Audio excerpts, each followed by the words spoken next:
Welcome to EDUA 4000, Inclusive Education. My name is Marianne Updike and I will be facilitating this course this term. The purpose of this video is to introduce you to myself, the course, and its format. I feel that I should point out that you are not listening to my voice. This video was created with Video Puppet, an application for turning PowerPoint slides with speaker notes into videos with voiceover. I do not have a webcam or microphone on my home computer, so I have had to improvise. I am a teacher by profession. I taught early and middle year students. This is a picture of my very first class. Two things strike me about this photo. First, how young I was. And secondly, that these little darlings are now in their 40s. It is easy to forget that you are getting older when you teach, especially if you teach the same grade for several years, since your students never get older. Then, one day, a former student comes for a visit, and you realize that 5 or even 10 years has passed. I am married and we have a son, Gordon. My husband is the one with the beard. I returned to university to take graduate courses, after Gordon was diagnosed with autism when he was 2.5. Gordon is 28 now and I am still here.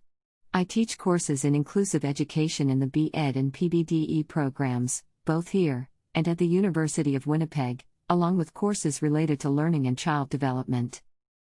We also have a dog, named Norton, who is 7 years old. He is a golden retriever, corgi, something cross. Basically he has a golden retriever body, with short corgi legs. This is the first time that I have owned a dog. I always had cats before, and it still surprises me when he gets excited to see me, even though I was only away for a few minutes. You can be gone for a week, and a cat barely notices. The course is organized around 4 essential questions. While all are equally important, we will spend the majority of our time exploring the second and third question. All of the course materials are provided here, in UMlearn. I have created a module for each week, similar to this one. A new module will be added each Tuesday, and you should work through each one sequentially, from top to bottom. You can work at your own pace, completing all the activities in one day, breaking it up over 2 or 3 days, or even working a little each day. Be mindful that there are due dates for some of the activities, so manage your time wisely. The progress bar can help you keep track of how much of the module you have already completed. I have endeavored to ensure that the time commitment is similar to the time it would take you to complete the readings for an on-campus course and attend the classes for that course. Items that have been completed are indicated with a check mark.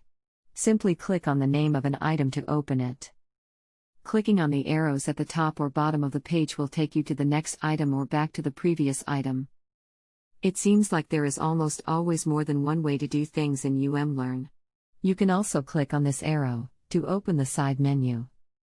Then click on the item you want to open. The page you are currently viewing is highlighted in light gray. You can also move to different sections by clicking on their names in what is referred to as the breadcrumb trail. These screenshots were taken on a desktop computer.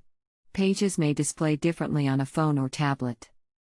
The weekly modules, syllabus, and additional information about the assignments are located in the content section of the course site. You can access it from the course home page in 2 ways. Either through the Content Browser widget, or by clicking on Content in the nav bar. Personally, I prefer to use the link in the nav bar because it is always at the top of the page, so you can access it no matter where you are on the course site. And you can easily see the entire table of contents. While there isn't much there right now, that will change shortly. Each weekly module begins with an introduction to the material to be covered.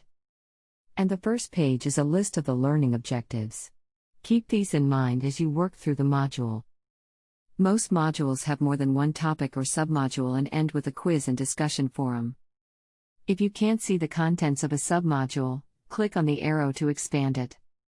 Or click on the name of the submodule in the table of contents.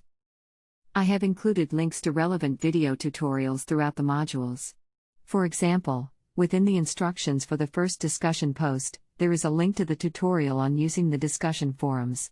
You can also access these tutorials at any time by clicking on Support in the nav bar. If you are having problems finding or accessing something on the course site, contact me by email, phone or through Office chat. Or post your question in the Questions for Marianne discussion forum. This is a great place to ask general questions about the course materials or assignments, as everyone can see the answer, just like asking a question in class. I subscribe to this forum so I will receive a notification email when a post is made, and I try to respond promptly. For technical issues, contact the service desk. Contact information is located on the course home page in the Support Information widget. If you can't see anything here, click on the arrow and expand the widget. This applies to any of the widgets on the course home page. I have collapsed the calendar and content browser widget so I could fit everything on the screen, but they can be expanded again. By the time you are watching this, there will be a welcome announcement in the Announcements widget. I will post an announcement at least once a week, on Tuesday, and likely on Thursday as well. Be sure to check this space each time you visit this site. Your first task is to review the syllabus. You can access this by clicking on Overview in the Content section. As I mentioned earlier, only this Getting Started module is currently listed in the table of contents. You will need to earn 100% on the quiz about the syllabus to gain access to the other course materials. I have included a link to the quiz's video tutorial, and to the syllabus quiz, under this video. You may retake the syllabus quiz until you earn 100%. The quiz results will indicate any questions you got incorrect, so you can reread the syllabus to find the correct response. Good luck!